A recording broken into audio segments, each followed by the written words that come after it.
अस्सलाम वालेकुम। खादिम info TV में मां जो मेज़बान खादिम करोड़ो मूंसां गॾु आहे फन सिंधी रागदारी जो अरबेलो नालो नौजवान आर्टिस्ट जंहिं पंहिंजो रागदारी जे हवाले सां हिकिड़ो अलॻि सुञाणप ठाही आहे। अब्दुल हमीद अब्बासी। राजा अब्दुल हमीद अब्बासी साहब, तव्हांखे असां मलिकार था चऊं।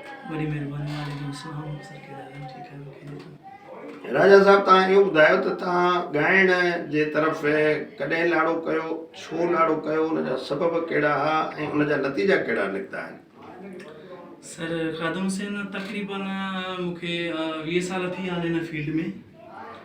बचपन में जॾहिं असां फ़नकार ॿुधंदा हुआसीं, कैसेटनि जो दौरु, ऑडियो कैसेट जो दौरु हुयो, त ईअं दिलि चवंदी त असांखे बि को ॿुधे ऐं असां बि जेको आहे सो पॉपुलर थियूं, असांखे बि इज़त मिले, ॾाढी ख़ुशी थींदी हुआसीं। ऐं घर वारा पाड़े वारा ॾाढो ख़ुशि थींदा, मुतासिर थींदा आवाज़ मां, त तव्हांजो सुठो आवाज़ु आहे, जेकर तव्हां कंहिंखां सिखिया वठो ऐं तव्हां फ़नकार थी सघो था। असांखे ॾाढो शौक़ु हुयो। अच्छा, तव्हां कंहिंखां तरबियत वरिती आहे ॻाइण जी, या ईअं लईअ मां लट बनी जीअं माण्हू अक्सर मैदान में अची वेंदा आहिनि पर मूं जहिड़ा? तव्हांजो कीअं इहो सफ़र रहियो आहे? तरबियत वरिती आहे कंहिंखां उस्ताद? अल्हम्दुलिल्लाह मुंहिंजो उस्तादु आहे। केरु उस्ताद आहिनि तव्हांजा फ़न जे हवाले सां? मुंहिंजो पहिरियों जेको उस्तादु आहे बाबा जलाल जोगी रवासी आहे, तमामु सुठो फ़नकार आहे, आर्टिस्ट आहे। बिल्कुलु बिल्कुलु उस्तादु आहे मुंहिंजो। दरगाहुनि ते या आम पब्लिक में ॻायो आहे, या सरकारी फंक्शन जेके थींदा आहिनि मेला वॾा, उन्हनि में बि किथे परफॉर्म कयो आहे या का? मेलनि में ॻायो आहे। वॾनि दरगाहनि ते अहिड़ा ख़ासि प्रोग्राम कोन कया आहिनि, बाक़ी टेलीविज़न ते प्रोग्राम थींदा आहिनि पंहिंजा। मतिलबु फ़नकार खे परफेक्ट थियण लाइ छा करणु खपे? उनखे ड्रेसिंग जो ख़्यालु रखणु खपे, पंहिंजी आवाज़ अंदाज़ खे जेको आहे दुरुस्त करणु खपे, या उनजी जेका शाइरी आहे उनजो मयार सिलेक्ट करणु खपे? हिकिड़ो सुठो फ़नकार थियण लाइ कहिड़ियूं शयूं लाज़मी आहिनि?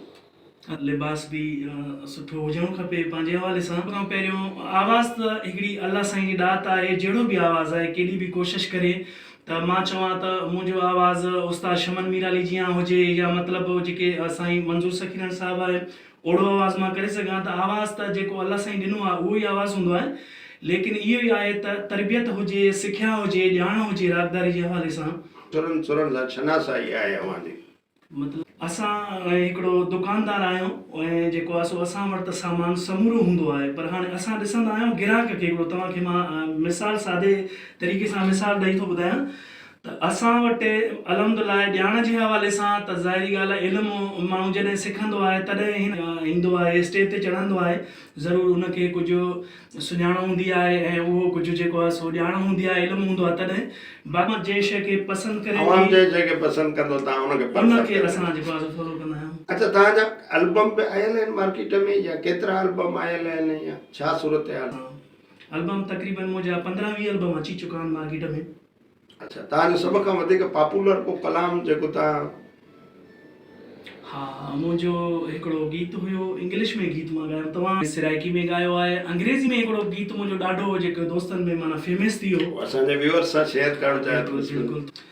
हर टिली you accept good morning, I love you oh my darling, I love you oh my darling, you are beautiful than the moon and sun, I live always in your attention, in your attention, do daily more swaggling, I love you oh my darling। वाह वाह, कीअं तव्हांखे इन जो response कीअं मिलियो? Sir बस अवाम आहे जंहिंखे चाहे। अच्छा, तव्हां अंग्रेज़ी सिंधी खां सवाइ ॿियनि कहिड़े ॿोलियुनि में ॻायो आहे? सर बलोची में बि ॻायो आहे। अच्छा जी जी, ऐं उन खां अलावा सिराइकी में ॻायो आहे। माशाअल्लाह उर्दू ते माशाअल्लाह मुंहिंजो ॾाढो अबूर आहे। असांजे व्यूअर्स खे उर्दू में जेको आहे तव्हां छा ॿुधाइणु पसंदि कंदव? हो तूने दीवाना बनाया तो मैं दीवाना बना, तूने दीवाना बनाया तो मैं दीवाना बना, अब मुझे होश की दुनिया में तमाशा न बना, तूने दीवाना बनाया तो मैं दीवाना बना।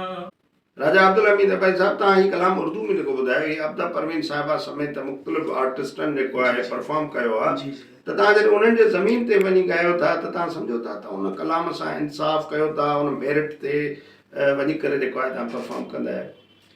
आवाज़ कोन था कढी सघूं उहो लहजो इस्तेमालु लाइ हिकिड़ी ख़ुशी थींदी आहे ॾाढी त उनखे फॉलो कयूं उन्हनि उनखे जी follow कॉपी करण करण में ॾाढो सुकून मिलंदो आहे त कोशिशि कंदा आहियूं त असां बि जेकॾहिं थोरो अॻिते पेचरनि ते हली पऊं त तव्हांखे कॾहिं PTV ते रेडियो पाकिस्तान ते या निजी TV चैनल्स ते ॻाइण जो मौक़ो पंहिंजो फन ज़ाहिर करण जो मौक़ो मिलियो आहे? सर PTV ते पंहिंजी थोरी कमी कोताही जे हवाले सां अप्लाई कोन कयो आहे। बाक़ी सिंधी चैनल आहिनि उन्हनि ते आवाज़ TV आहे उन ते असांखे मौक़ो मिलियो आहे लाइव बि ॻायो आहे ऐं उन खां पोइ ट्रेकनि ते ॻायो आहे माशाल्लाह प्रोग्राम थियल आहिनि। अच्छा सोशल मीडिया जो ज़मानो आहे PTV या रेडियो या जेको कैसेट कल्चर वारो तव्हांजी जेका महिनत थियल आहे उनजो बाक़ी उनजो कार जेको आहे या उहो ख़तमु थी वियो उहो दौरु या छा चवणु चाहींदो? सर जॾहिं आइडियो दौरु हुयो तमामु सुठी पब्लिसिटी हुई उन खां पोइ सुठा प्रोग्राम मिलंदा हुया ऐं इज़त बि हुई शोहरत बि मतिलबु हुई। हाणे जेको आहे सो कार्ड दौरु आहे मतिलबु उहो मतिलबु मज़ो दौरु न रहियो मज़ो उहो न रहियो आहे। अच्छा सोशल मीडिया ते तव्हां पंहिंजे व्यूअर तव्हांखे सर्च करणु चाहिनि व्हाट्सअप ते ट्विटर ते फेसबुक ते यूट्यूब ते या सोशल मीडिया ते त किथे तव्हांखे सर्च आउट कजे? सर यूट्यूब ते अच्छा राजा हमीद अब्बासी जे नाले सां जी फन जो क़दुरु केतिरो आहे सरकार वटि अवाम वटि पब्लिक वटि या छा घुर्बल क़दुरु थिए पियो फनकार जो? क़दरदान जेके हक़ीक़त में हुया उहे त हिन टाइम आहिनि कोन जंहिंजो नालो थोरो घणो थी थो वञे अवाम में। बाक़ी सरकार जो हिसाब सां त अहिड़ो ख़ासि को मतिलबु रुझो कोन्हे मतिलबु या कोड़ो तावन कोन था कनि पिया। अॻे के ज़माने में मुंहिंजो रईस करीम बख्श खान निज़ामाणी मीर अली नवाज़ नाज़ ऐं ॿिया सिंध जा खोड़ अहिड़ा वॾा किरदार ज़मींदार ऐं इंसान हुआ जेके राग ऐं रागदारीअ जी तरबियत छपर शाम रहबरी ऐं उन्हनि जो जेको आहे मालिकी कंदा हुआ। छा उन तसलसुल उहो जारी आहे ख़तमु थी वियो फन जी मालिकी थिए पई नथी थिए? सर अहिड़ो ख़ासि रुझान ऐं जेको हाणे ॾिसूं था त अहिड़ो कोई बि मतिलबु कोन्हे।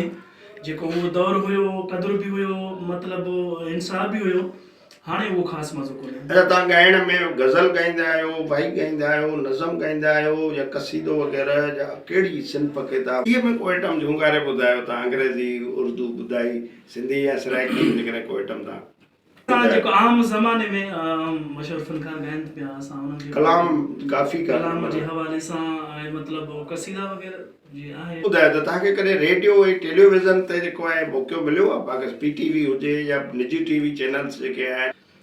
सभु कुझु तोखे ॾिनियूं थो वञा पोइ बि मूंसां नाराज़ आं। सभु कुझु तोखे ॾिनियूं थो वञा पोइ बि मूंसां नाराज़ आं। पोइ बि मूंसां नाराज़ आं पोइ बि मूंसां नाराज़ आं पोइ बि मूंसां नाराज़ आं। तुंहिंजी ख़ुशीअ में ख़ुशि आहियां मां पिरी तुंहिंजी ख़ुशीअ में ख़ुशि आहियां मां पिरी शहरु ई तोखे ॾिनियूं थो वञा पोइ बि मूंसां नाराज़ आं। सभु कुझु तोखे ॾिनियूं थो वञा पोइ बि मूंसां नाराज़ आं। अच्छा त इहो तव्हां असांजे ॾिसंदड़नि खे कहिड़ो पैगाम ॾियणु चाहींदव? मां पंहिंजे ऑडियंस खे इहो पैगाम ॾींदुमि त पाण में मोहबत सां ख़ुशियुनि सां रहो ईअं ख़ुशियुनि जा गुल विखेरींदा रहो। असांजी जेतिरी कोशिशि आहे इनशाला तव्हांजे साम्हूं मीडिया जे साम्हूं दोस्तनि जे साम्हूं जेको आहे सो नवां नवां आइटम पेश कंदासीं ऐं हमेशह अलाह साईं तव्हांखे सलामत रखे। तव्हांजो साथ आहे अगरि तव्हां ॿुधो था त असां फनकार आहियूं जेकॾहिं तव्हांजो साथ न आहे त पोइ असां कंहिं खाते में कोन्ह। सिंध जे नौजवान आर्टिस्ट सिंध जे नौजवान कलाकार राजा अब्दुल हमीद अब्बासी साहिब जूं तव्हां ॻाल्हियूं ॿुधियूं संदसि आवाज़ ॿुधो संदसि अंदाज़ ॿुधो संदसि फ़िकिर सोच ऐं पैगाम जेको आहे ॿुधो। ख़ातिम कलोड़ खे ॾींदा इजाज़त पंहिंजो ऐं भर पासे वारनि जो ख़्यालु रखिजो। अल्लाह हाफ़िज़।